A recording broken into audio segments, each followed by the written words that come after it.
ચલો આજે સ્પેસની વાત કરીએ. મિલ્કી વે આપણી ગેલેક્સી છે. આ મિલ્કી વે ગોળ ગોળ ફરે છે એક બ્લેક હોલની આજુબાજુમાં એના ગ્રેવિટીના લીધે. એવી જ રીતે આ મિલ્કી વેમાં આપણી સોલાર સિસ્ટમ છે, એ સોલાર સિસ્ટમમાં સૂર્યની આજુબાજુ બધા પ્લાનેટ્સ ગોળ ગોળ ફરે છે. પૃથ્વીની વાત કરીએ તો પૃથ્વીની ગ્રેવિટીના લીધે ચંદ્ર પણ પૃથ્વીની ગોળ ગોળ ફરે છે, પણ આ જ પૃથ્વીમાં ચંદ્ર સિવાય બીજો પણ એક મૂન 57 દિવસ માટે આવવાનો છે અને એ ડિસ્કવર કર્યું હમણાં 7મી ઓગસ્ટ 2024ના દિવસે. તો જો તમે જાણવા માંગતા હોય આ બીજો મૂન જે આવવાનો છે એ કેમ આવવાનો છે, ક્યારે જવાનો છે અને આ ખબર કઈ રીતે પડી, તો એના માટે ધ્યાનથી સાંભળજો. હું તમને એક વાત કહું.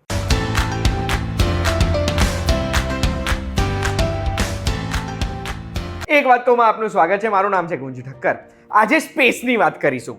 તો એસ્ટેરોઇડ શું હોય? એસ્ટેરોઇડ એટલે ઉલ્કા.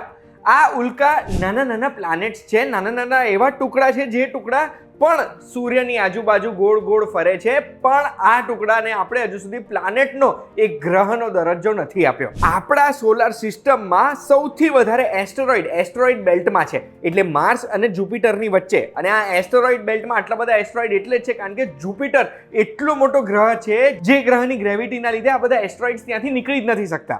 પણ ઘણી વખત એવું થતું હોય છે કે સૂર્યની પરિક્રમા કરવામાં ઘણા બધા એસ્ટેરોઇડ્સ એવા હોય જે જુપિટરની ગ્રેવિટીથી છૂટા પડી જાય છે અને એવા એસ્ટેરોઇડ પછી અલગ અલગ પ્લાનેટ્સ પર જઈને અથડાય છે. જેવો એક મોટો એસ્ટેરોઇડ પૃથ્વી ઉપર ક્રેશ થયો હતો જેના લીધે ડાયનોસોર્સ વિલુપ્ત થઈ ગયા હતા. આ કરોડો વર્ષો પહેલાની વાત છે.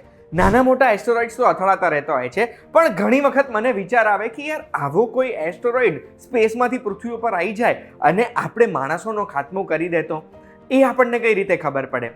તો એનો જવાબ છે એટલાસ. આ એટલાસ અલગ અલગ રોબોટિક ટેલિસ્કોપ મળીને એક એવો સોફ્ટવેર તૈયાર કરેલો છે જે સોફ્ટવેર પૃથ્વીની નજીક આવતા એસ્ટેરોઇડનું ધ્યાન રાખે છે.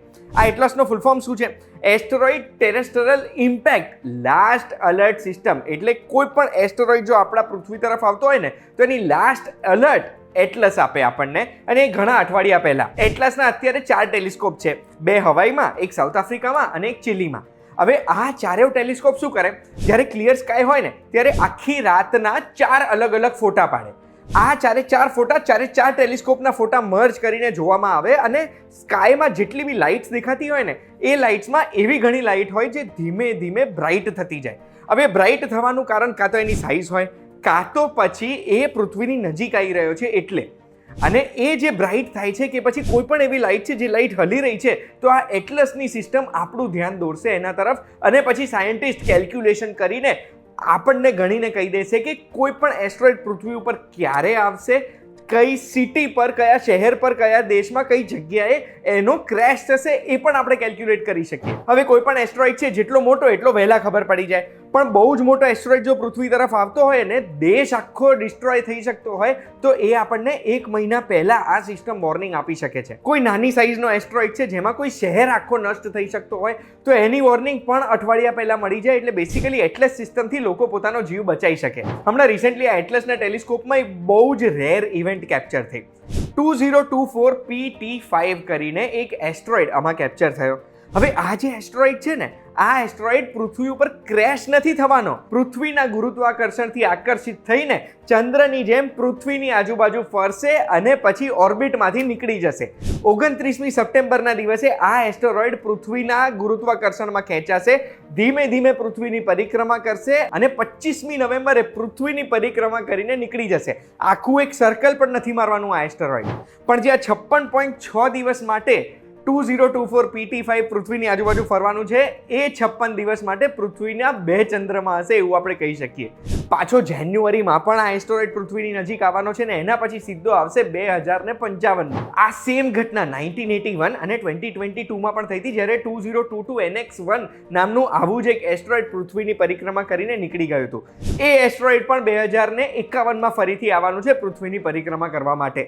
આ બધું જોઈને મને તો બહુ જ એક્સાઇટમેન્ટ થાય ને એટલે જ મને સવાલ એ થયો કે શું આપણે આપણી નરી આંખે આ એસ્ટેરોઇડ જોઈ શકીશું? તો એનો જવાબ છે કે ના, નરી આંખે બી જોવાય અને ના કોઈ એમેચ્યોર ટેલિસ્કોપમાં જોઈ શકીશું કારણ કે આની સાઇઝ બહુ જ નાની છે, 10 મીટરની જ છે. પણ આ એક સ્પેસમાં થતી બહુ જ એક્સાઇટિંગ ઘટના હતી જેની માહિતી હું તમારા સુધી લાવ્યો ને આ માહિતીથી તમને કંઈક નવું જાણવા મળ્યું જ હશે. આવી માહિતી જો જોવી ગમે છે તો એક વાત કહું, જોતા રહેજો. આપણે ફરી મળીશું VTVGujarati.com પર. ધન્યવાદ.